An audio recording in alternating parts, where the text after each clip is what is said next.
নাহমাদুহু ওয়া নুসাল্লি আলা রাসূলিহিল কারীম। মুহতারাম হাজিরিন, আজকে আপনাদের সামনে মদিনার শ্রেষ্ঠত্ব সম্পর্কে প্যারা নবী সাল্লাল্লাহু আলাইহি ওয়াসাল্লাম কি বলেছেন আমরা সে বিষয়ে আলোচনা করব। চলুন জেনে নিই।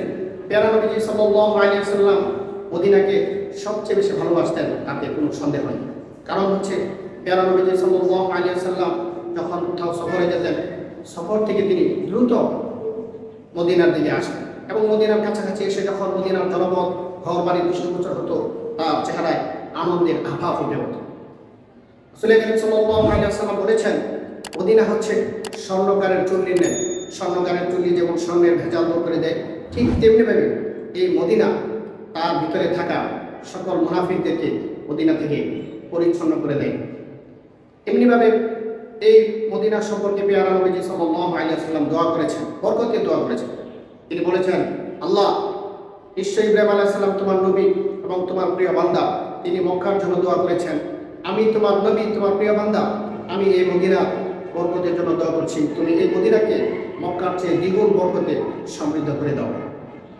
পেয়ারা নবী সাল্লাল্লাহু আলাইহি ওয়াসাল্লাম এই মদিনা ধুলোবালিকে পর্যন্ত ভালোবাসতেন। তার চেহারায় বা ললাটে যখন ধুলোবালি লেগে যেত, তিনি সহজে তা ছাড়তেন না। তিনি বলতেন, এই মদিনার ধুলার মধ্যেও বরকত রয়েছে, এই ধুলাবালির মধ্যেও ঔষধ রয়েছে। তো পেয়ারা নবী সাল্লাল্লাহু আলাইহি ওয়াসাল্লাম এমনই ভালোবাসতেন এই মদিনাকে।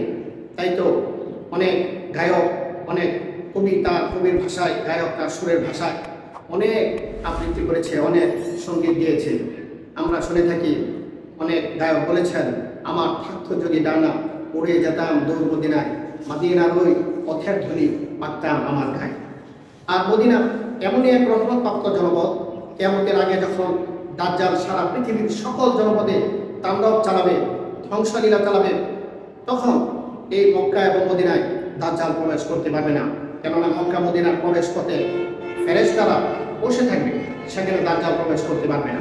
তো আমাদের আল্লাহ পাক যেন আমাদেরকে এই মদিনায় যাওয়ার তৌফিক দান করেন। আল্লাহ রাসূল সাল্লাল্লাহু আলাইহি ওয়াসাল্লাম বলেছেন, দোয়া করতেন বেশি, হযরত ওমর রাদিয়াল্লাহু তাআলা দোয়া করতেন, আল্লাহুম্মা রযুকনি শাহাদাতান ফি সাবিলি ওয়াজআল মাউতি বিবালাদি রাসূলি। এভাবে মদিনার জন্য তারা দোয়া করেছেন। আমরাও আল্লাহর কাছে দোয়া করি, আল্লাহ পাক যেন আমাদেরকে মদিনায় যাওয়ার তৌফিক দান করেন এবং মদিনায় যেন আমাদের মৃত্যু হয়, সেই নসিব হয়, সেই দোয়া আমরা আল্লাহর কাছে করি। ওয়া আখিরু দাওয়ানা আলহামদুলিল্লাহি রাব্বিল আলামিন।